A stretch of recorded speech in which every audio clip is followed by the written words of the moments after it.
Right now, I'm joined by Herald Tribune reporter Shannon McFarland, and we have an update today on the case we told you about on Tuesday where a stepson killed his stepfather.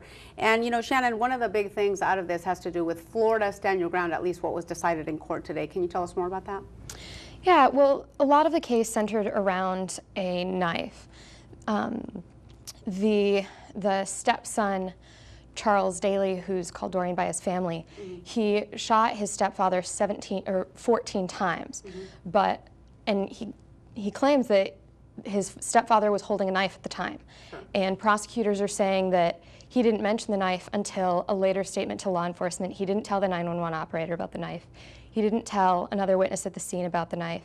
And his mother, who they're saying moved the knife, didn't start saying that until after prosecutors are claiming a defense attorney suggested it to her. Okay, and then so stand your ground, I understand then the judge, because of all of that, decided it does not apply? Yeah, so what the judge decided was that stand your ground doesn't apply in this case. It wasn't, he doesn't get the protection of immunity from prosecution because they couldn't prove that the force was justified. Now I understand there's also a lot of family members in the courtroom, quite emotional in the court. Yeah, it was really emotional. There was more than one witness who was tearful, who was crying. There were witnesses in the courtroom who were, you could hear the whispers or the prayers that they were saying. A lot of people knew the victim or the stepson, and they were, you know, everyone there was very involved and very upset, but they were there to support each other, and they were there to get through it. And there's a lot of